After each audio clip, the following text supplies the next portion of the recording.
अल्लाह रब्बुल इज़्ज़त हमारा आना कबूल फरमाए, हमारी ज़ियारत को अपनी बारगाह के अंदर कबूल और मकबूल फरमाए।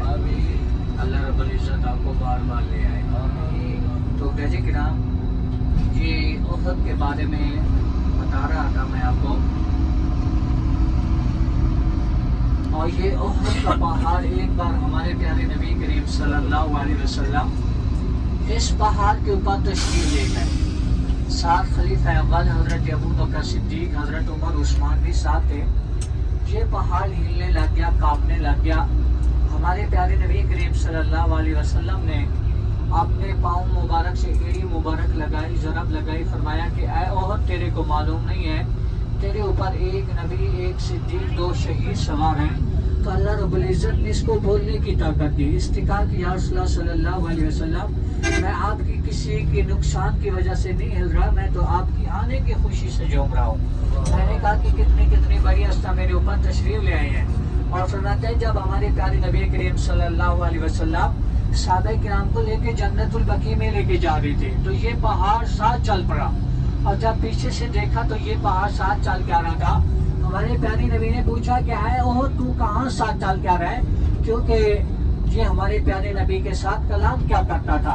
और इधर के जो हजार शजार दरख्त वगैरह और ये जो इधर के दरिंदे परिंदे होते थे, हमारे प्यारे नबी के साथ कलाम क्या करते थे।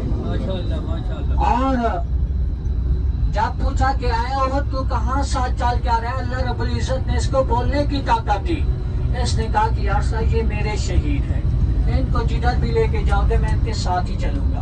तो प्यारे महबूब करीम सल्लल्लाहु अलैहि वसल्लम ने फरमाया कि आए हो तो इधर ठहर जा, दो वादों के साथ मैं अपने सहाबा किराम को तेरे दामन में, मैं अपने चचा को तेरे दामन में मदफून करके जा रहा हूँ। पहला वादा तो ये फरमाया कि आए ओहद, जो मेरी ज़ियारत के लिए आएगा वो मेरे प्यारे चचा अमीर हमजा की ज़ियारत के लिए भी आएगा, और फरमाया कि तेरी ज़ियारत के लिए भी आएगा। सुभान अल्लाह। ऐसा समझे कि हमारे प्यारे नबी ने फरमाया कि तेरे को देखना भी सवाब होगा। सुभान अल्लाह।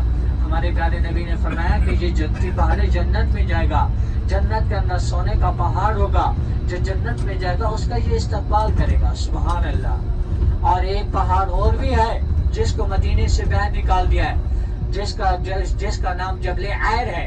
फरमाया, हमारे प्यारे नबी ने फरमाया कि ये जहन्नमी पहाड़ है, ये मुनाफिक पहाड़ है। वो कुफार को छुपा लेता था, हमारे प्यारे नबी को खबर नहीं दिया करता था। ये पहाड़ हमारे प्यारे नबी को खबर दे देता था कि मेरे पीछे आपके दुश्मन छुपे हुए हैं। हमारे प्यारे नबी करीम सल्लल्लाहु अलैहि वसल्लम ने फिर इसके बारे में फरमाया कि ये जन्नती पहाड़ है। सुभान अल्लाह। जिन्हीं जो हमारे प्यारे नबी करीम सल्लल्लाहु अलैहि वसल्लम के साथ मोहब्बत रखता है तो उनके लिए जन्नत है, जो बग़्ज़ रखता है तो उसके लिए फिर जहन्नम है। तो दर्जे किराम, ये पत्थर भी हमारे प्यारे नबी के, सुना नहीं है अबू जहल ने एक मुट्ठी के अंदर पत्थर लिया था, और अबू जहल ने कहा कि ये मेरी मुट्ठी के अंदर क्या है, क्या चीज है, मोहम्मद बता सकते हो? हमारे प्यारे महबूब ने फरमाया कि ऐ बदबख्त, मैं बताऊं या आपकी मुट्ठी के अंदर जो पत्थर, जो चीज है वो बताए कि मैं कौन हूँ।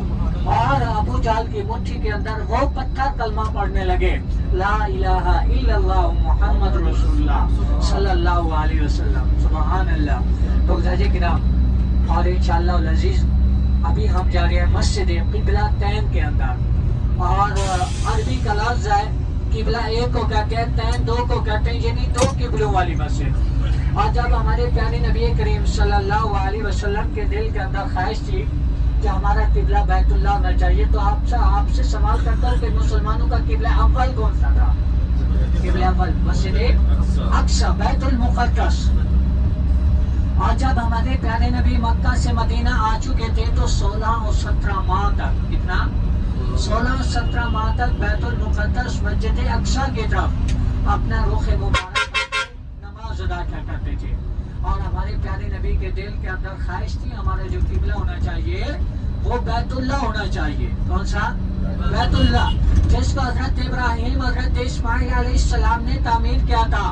और इधर के जो यहूदी ईसाई लोग हुआ करते थे, मुसलमानों को ताना दिया करते, वो कहते थे देखो मुसलमानों को, ये कहते हैं कि दीन हमारा अपना, नबी हमारा अपना, कुरान हमारा अपना, नमाज हमारी अपनी, और इनका क़िबला अपना नहीं है, क़िबला हमारा इस्तेमाल करते हैं। جب پیارے محبوب کریم صلی اللہ علیہ وسلم کی بات سنتے تھے تو ہمارے پیارے محبوب کے دل کے اوپر یہ بات ناگوار گزرتی تھی، اور جب بھی عبادت کیا کرتے تھے، نماز پڑھا کرتے تھے، تو ہمارے پیارے نبی اپنا رخ مبارک، اپنا چہرہ مبارک، اپنی نگاہیں مبارک آسمان کی طرف اٹھا لیتے تھے۔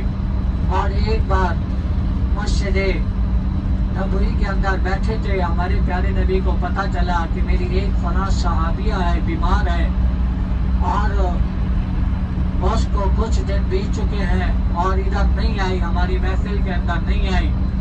اور صحابہ کرام بیٹھے تھے، جب پتہ چلا تو ہمارے پیارے نبی نے فرمایا کہ ہم چلتے ہیں اس گھر کے اندر، اس خاتون کے گھر کے اندر، وہ بیمار ہے، صحابیہ ہے، میرا کلمہ پڑھنے والی ہے، ان کی دعا کرنے کے لیے اس کے گھر کے اندر چلتے ہیں۔ تو جج کرام وہ کیسے خوش نصیب ہو رہتا ہے جس کے گھر کے اندر ہمارے پیارے نبی صحابہ کرام کو ساتھ لے کے ان کے گھر کے لیے دعا کرنے کے لیے، سبحان اللہ۔ اور تو جج کرام جب اس صحابیہ کے گھر کے اندر پہنچے، دعا کیا، نماز کا ٹائم ہو گیا تھا، اور ہمارے پیارے نبی نے حکم دیا صحابہ کرام کو کہ اے صحابہ وضو بناؤ، نماز ادا کرتے ہیں۔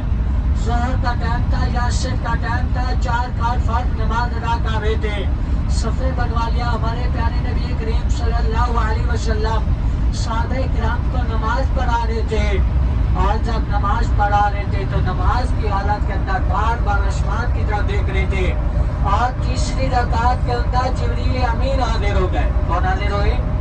جبریل امین حاضر ہو گئے تھے اللہ کا پیغام لے کر۔ قرآن کریم کی آیات نازل ہوئی دوسرے سپارے کے اندر ہے، قد نرى تقلب وجهك في السماء فلنولينك قبلة ترضاها فول وجهك شطر المسجد الحرام۔ حضرت جبریل امین نے عرض کیا کہ یا رسول اللہ صلی اللہ علیہ وسلم، اللہ رب العزت فرمانے ہیں کہ میرے پیارے محبوب آپ کا بار بار آسمان کی طرف دیکھنا میں جانتا ہوں اور سمجھتا ہوں۔ اللہ رب العزت فرما رہے ہیں کہ میرے پیارے محبوب جس طرح آپ کا دل چاہے اسی طرح اپنے رخ مبارک کو چینج کر لیں، اسی طرح میں آپ کا قبلہ بنا دوں گا، سبحان اللہ۔